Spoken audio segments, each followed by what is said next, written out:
ایک بادشاہ کی 7 بیٹیاں تھیں۔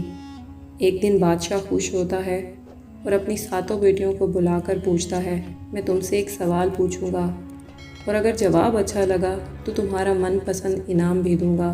سب ایک قطار میں کھڑی ہو جاؤ اور ایک ایک کر کے بتاؤ کہ تم کس کا دیا ہوا کھاتی ہو اور کس کا دیا ہوا پہنتی ہو۔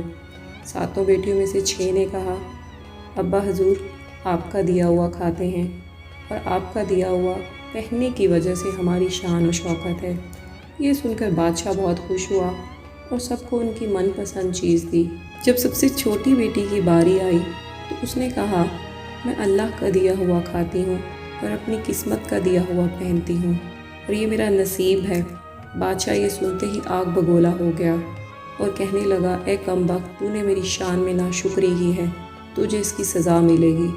بادشاہ نے سپاہیوں کو حکم دیا، جاؤ اور اسے جنگل میں چھوڑ آؤ، میں بھی دیکھوں یہ میرے بغیر کیسے اللہ کا دیا ہوا کھاتی ہے اور اپنے نصیب کا پہنتی ہے۔ شہزادی سے تمام زیورات واپس لے لیے گئے اور بغیر کسی ساز و سامان کے جنگل میں چھوڑ دیا گیا۔ سب سپاہی شہزادی کو چھوڑ کر واپس چلے گئے۔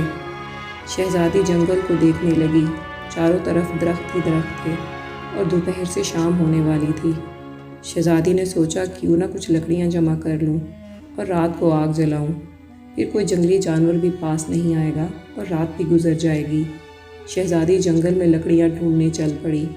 اس کی نظر ایک جھونپڑے پر پڑی جہاں باہر ایک بکری بھی بندھی ہوئی تھی اور اندر کھانسی کی آواز آ رہی تھی۔ پہلے تو شہزادی حیران ہوئی کہ اتنی ویران جگہ پر جھونپڑی، پھر جھونپڑی کے اندر جا کر دیکھا ایک بوڑھا ضعیف آدمی چارپائی پر لیٹا ہے اور کھانستے کھانستے پانی پانی پکار رہا ہے۔ شہزادی ادھر ادھر دیکھتی ہے تو کونے میں ایک پانی کا گھڑا نظر آتا ہے۔ وہ گلاس بھر کر بوڑھے ضعیف کو پانی پلاتی ہے۔ اتنے میں بوڑھا شہزادی سے پوچھتا ہے کہ بیٹی تم کون ہو اور اتنے بھرے جنگل میں اکیلی کیا کر رہی ہو؟ شہزادی اسے پورا ماجرا سناتی ہے، وہ یہاں کیسے پہنچی۔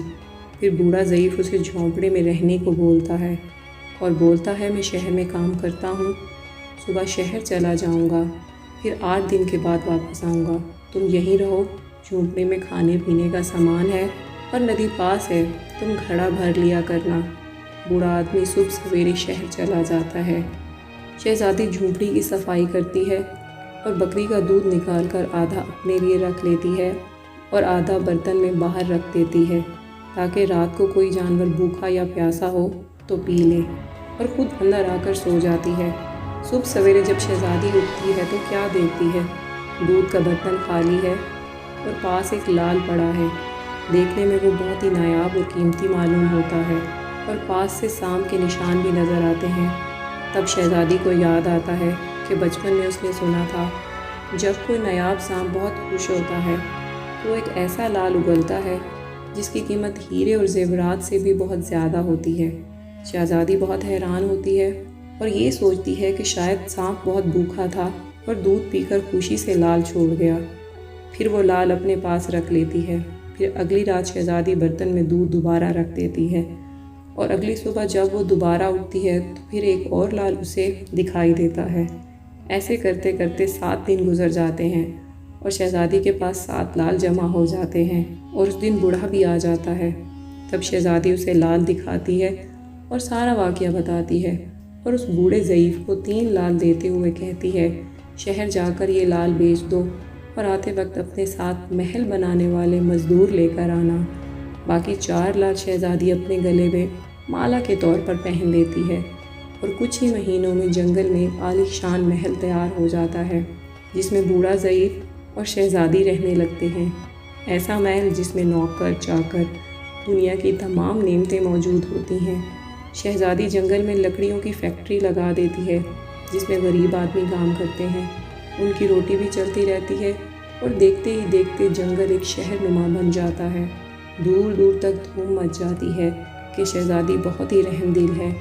یہ خبر بادشاہ تک پہنچتی ہے اور بادشاہ کے دل میں اشتیاق پیدا ہوتا ہے کہ دیکھوں تو صحیح کون سی شہزادی ہے جس کی اتنی تعریف ہے۔ بادشاہ سپاہیوں کے ہاتھ شہزادی کو ملنے کا پیغام بھیجتا ہے۔